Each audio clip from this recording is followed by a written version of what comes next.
Nous sommes vendredi 6 décembre 2019. Bonjour ou bonsoir, chers fidèles téléspectateurs de la télévision Renaissance. Bienvenue à ce journal dont voici d'abord les titres. La Tanzanie susceptible de perdre le siège de la Cour africaine des droits de l'homme et des peuples. Cela pourrait être l'une des conséquences de son récent retrait de la déclaration qui autorise ses citoyens de porter plainte contre les autorités tanzaniennes. La population appelée à veiller à la bonne utilisation des taxes qu'elle paie.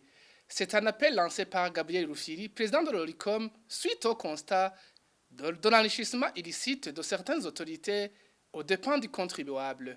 Le Parlement burundais demande l'implication des autres parlements des pays voisins pour aider notre pays à surmonter les difficultés auxquelles il fait face.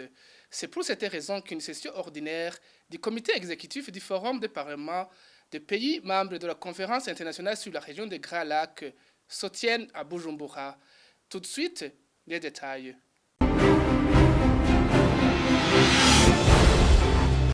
Encore une fois, bienvenue dans ce journal. Les 4 journalistes du groupe de presse Iwachu totalisent ce vendredi 46 jours d'incarcération. L'équipe arrêtée le 22 octobre par le commissaire de police de Bubanza est toujours enfermée dans la prison centrale de Bubanza. Kamikazi Christine, Agnès Ndirubusa, Terence Mosezi et Egide Harerimana ont été arrêtés alors qu'ils se rendaient en commune Musigati où se déroulaient des affrontements entre des rebelles et les forces de l'ordre. Une semaine après les arrestations, le tribunal de grande instance de Bubanza les a accusés d'atteinte à la sûreté intérieure de l'État. Les taxes et les impôts que la population paie doivent être utilisés au bénéfice de la population et non au gouvernement. Les retombées doivent se traduire par le bien-être de cette population. C'est ce qu'indique Gabriel Rufyiri, président de l'Observatoire de lutte contre la corruption et les malversations économiques. Gabriel Rufyiri appelle la population de se lever pour veiller au bon usage des impôts et taxes et non pour assister à l'enrichissement des dirigeants du pays.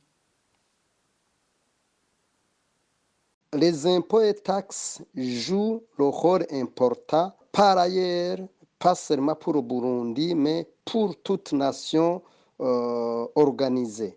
D'abord, les impôts et taxes servent à stabiliser l'administration en payant les salaires des fonctionnaires, les policiers, les militaires et bien d'autres services publics dont les citoyens ont besoin. La deuxième fonction des impôts et taxes, c'est pour développer le pays à travers d'abord des infrastructures publiques, les routes, les écoles, les hôpitaux et bien d'autres infrastructures publiques.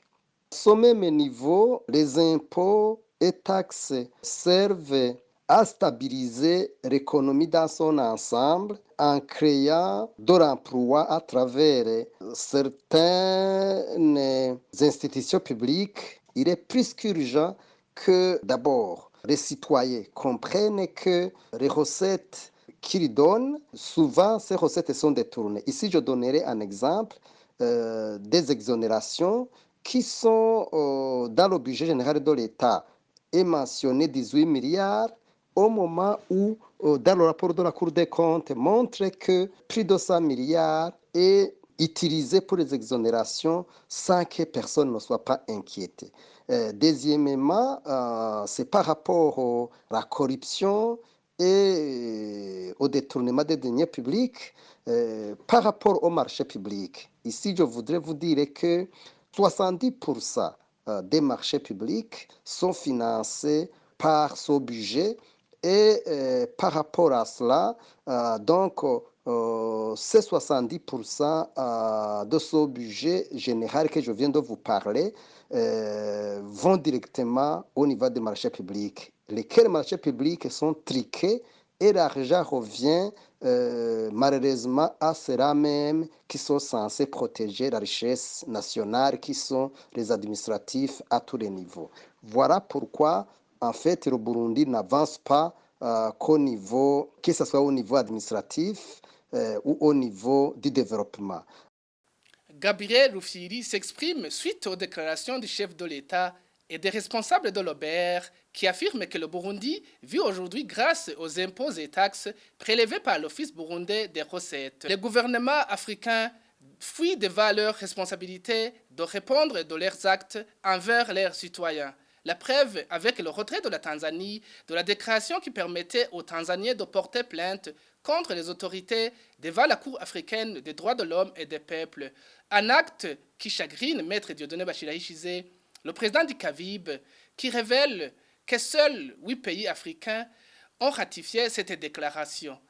Il était invité dans l'émission Club de la presse animée par Franck Kazé. À ce jour, il y a 30 pays qui ont déjà ratifié. Oh. Et c'est parmi les 30 pays que 8 d'entre eux avaient déjà autorisé à leurs ressortissants de pouvoir saisir la Cour en cas de violation des droits de l'homme, afin que cette Cour puisse rendre des décisions allant dans le sens de promouvoir et de protéger les droits humains.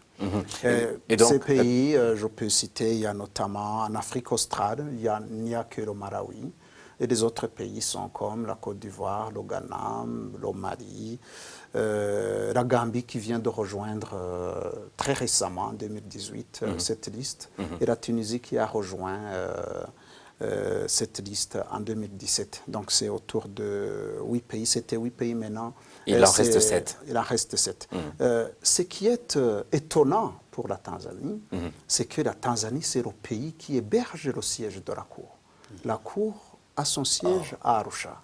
C'est donc très étonnant qu'un pays qui a pu avoir cette faveur d'héberger une Cour continentale puisse refuser à ces citoyens qui passent toujours devant cette cour, de pouvoir saisir cette cour en cas de violation.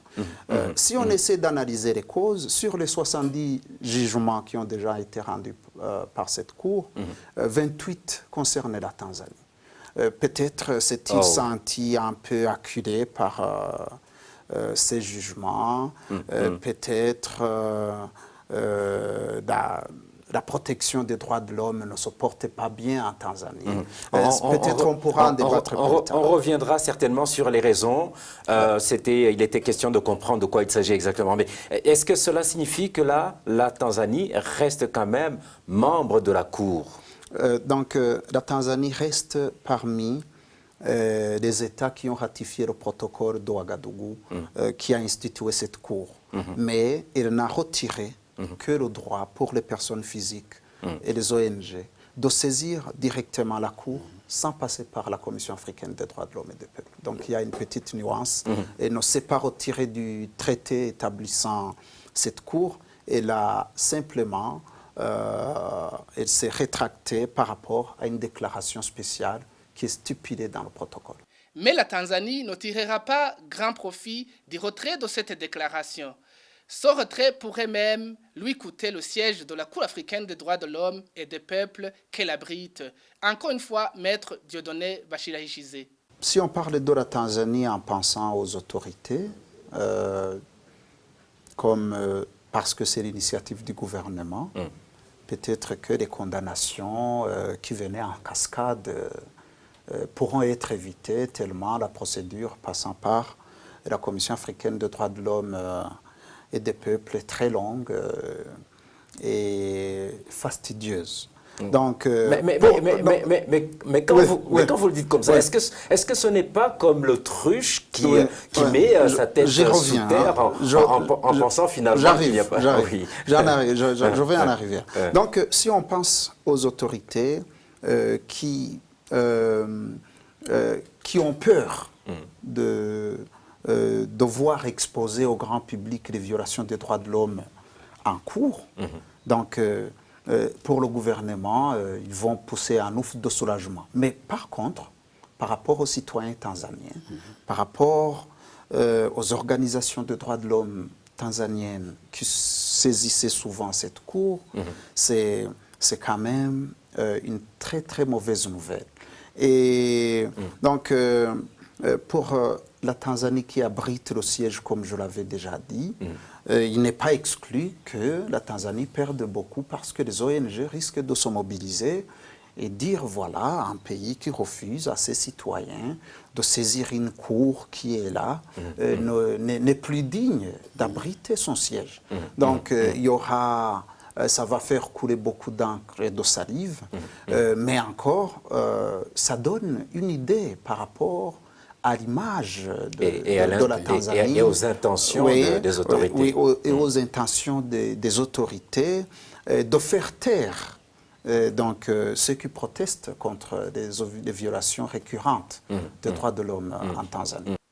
Les pays voisins doivent travailler ensemble avec le Parlement du Burundi pour résoudre les problèmes que connaît notre pays.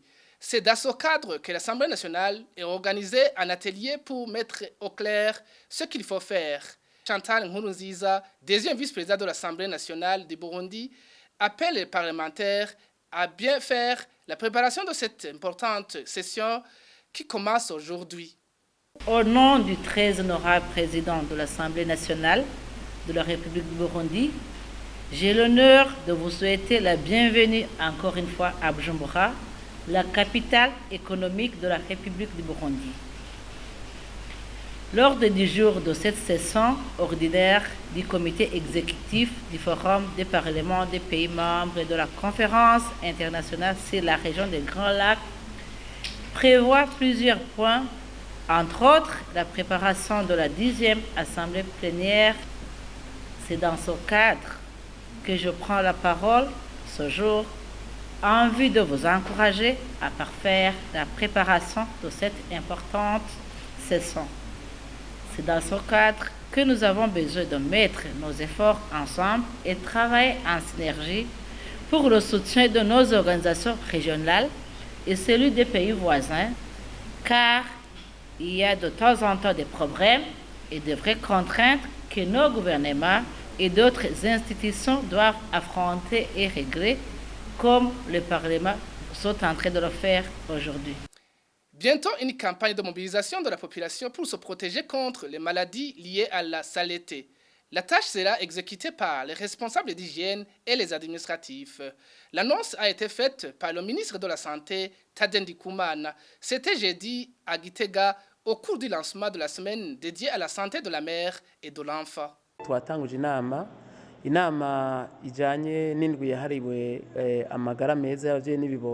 Nous avons commencé une réunion en rapport avec la semaine dédiée à la santé de la mère et l'enfant.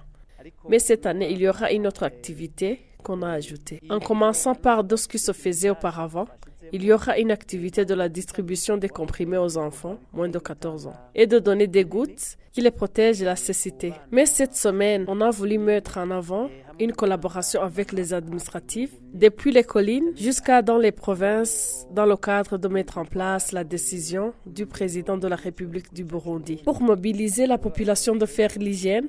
Cela nous aidera de protéger beaucoup de maladies, quelquefois causées par la saleté, surtout ces maladies qui attaquent les enfants, comme les vers causés par certains microbes. Donc, la distribution des comprimés aux enfants se fait 2 fois dans l'année pour éliminer les virus intestinaux, surtout aux enfants écoliers. Après, on a pris une décision de travailler avec les responsables administratifs du bas au sommet, pour que cette semaine soit celle de mobiliser la population, surtout à travers les responsables d'hygiène, dans le secteur de la santé et dans des communes, en collaboration avec les chefs des collines pour mobiliser.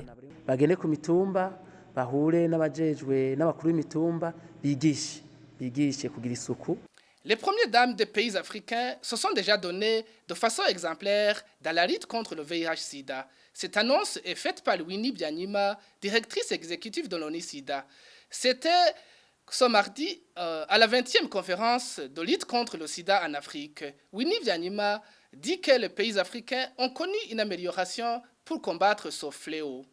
First ladies have played and continue to play a great role of advocates. Les premières dames des pays africains se donnent corps et âme pour servir un bon exemple dans la société. Elles sont préoccupées par les plans d'action de leur gouvernement ainsi que les droits de l'homme. Aujourd'hui, 17 ans viennent de s'écouler. Nous devons alors se réjouir pour vos énergies dépensées que vous n'avez jamais cessé d'utiliser pour éradiquer le virus du sida via la transmission de la mère à l'enfant. Vous l'avez montré dans votre soutien de la compagnie Phytochine. Tout le monde ici présent, vous l'avez toutes mis en action. Celui-ci est alors un grand pas. En 2018, 38 millions de personnes vivaient avec le VIH-Sida. Parmi elles, 24% sont sur les antirétroviraux. Donc, 4 personnes sur 5 vivent avec le VIH-Sida, vous le savez. Les pays de l'Afrique du Sud et de l'Ouest ont montré leur part dans la réduction des morts et les maladies causées par le sida à 44% depuis 2010. Ils ont également réduit les chiffres de personnes